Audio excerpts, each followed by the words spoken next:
আসসালামু আলাইকুম ওয়া রাহমাতুল্লাহি ওয়া বারাকাতুহু। প্রিয় দর্শক ও শ্রোতা, আশা করছি সকলে ভালো আছেন। আমি আল্লাহর রহমতে ভালো আছি। যারা জুমার দিন আমল করতে চান, অর্থাৎ সূরা কাহফের বরকত লাভ করতে চান, শুক্রবার জুমার দিন সূরা কাহফ তিলাওয়াত করে অথবা শুনে তারা সূরা কাহফটি পরিপূর্ণভাবে দেখে নিতে পারেন। আজকে যে বিষয়টি নিয়ে আলোচনা করব সেটি হচ্ছে ঘরে ঢোকার দোয়া এবং বের হওয়ার সময়ে যে দোয়াটি হাদিসের মধ্যে পাওয়া যায়। ঘরে প্রবেশের সময়ও পড়া যাবে এবং ঘর থেকে বের হওয়ার সময়ও এই দোয়াটা পড়া যাবে।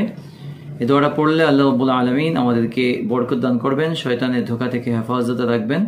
যেটা নবী করিম সাল্লাল্লাহু আলাইহি ওয়াসাল্লাম হাদিসের মধ্যে ব্যক্ত করেছেন, সে দোয়াটি হচ্ছে আল্লাহুম্মা ইন্নী আসআলুকা খায়রাল মাওলাজি ওয়া খায়রাল মাখরাজি বিসমিল্লাহি ওয়ালাজনা ওয়া বিসমিল্লাহি খারাজনা ওয়া আলাল্লাহি রাব্বিনা তাওয়াক্কালনা। অর্থ, হে আল্লাহ, আমি তোমার নিকট ঘরে প্রবেশ করার এবং বের হওয়ার মঙ্গল কামনা করছি।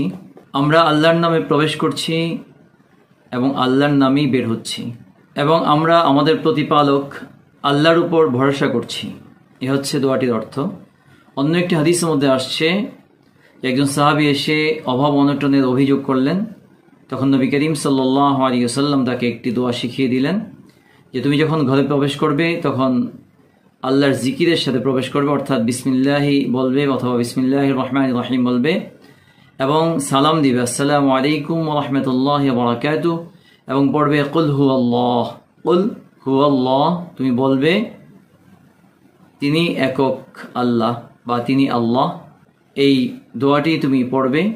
এই ব্যক্তি যখন এই দোয়াটি আমল করা শুরু করে দিয়েছে, আল্লাহ রাব্বুল আলামিন তার অভাব অনটন সব দূর করে দিয়ে তার রিজিকের মধ্যে এত বরকত দান করেছেন, নিজের পরিবারের সাথে সাথে অন্যান্য যত আত্মীয় স্বজন ছিল সকলের একটা আহারের বা রিজিকের সুব্যবস্থা তিনার মাধ্যমে আল্লাহ রাব্বুল আলামিন করিয়ে দিয়েছেন। সুবহানাল্লাহি বিহামদিহি সুবহানাল্লাহিল আযীম।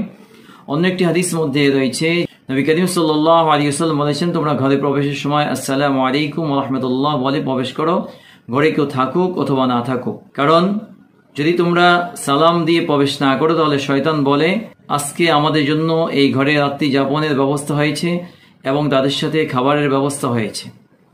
আর যখন কেউ আসসালামু আলাইকুম ওয়া রাহমাতুল্লাহ বলে প্রবেশ করে তখন শয়তান বলে যে এই ঘরে আজকে রাত্রি যাপন আমাদের জন্য সম্ভব নয়, তোমরা যারা রয়েছে সবাই প্রস্থান করো। এবং এই ঘরে আমাদের জন্য খাবারের কোনো ব্যবস্থা নেই, কারণ এখানে আল্লাহর নাম নেওয়া হয়েছে, রহমত আল্লাহ রাব্বুল আলামিনের কাছে কামনা করা হয়েছে, এই জন্য আমরা এখানে থাকতে পারবো না, আমরা প্রস্থান করি, সকলেই প্রস্থান করে চলে যায়। অতএব যারা ঘরে প্রবেশের সময়ে কমপক্ষে দোয়া না পারি আসসালামু আলাইকুম ওয়া রাহমাতুল্লাহ বলে আমরা ঘরে প্রবেশ করব। আল্লাহ রাব্বুল আলামিন আমাদের সকলকে সঠিকভাবে আমল করে নিজের জিন্দেগিকে সাফল্যমণ্ডিত করার তৌফিক দান করুক। আমিন।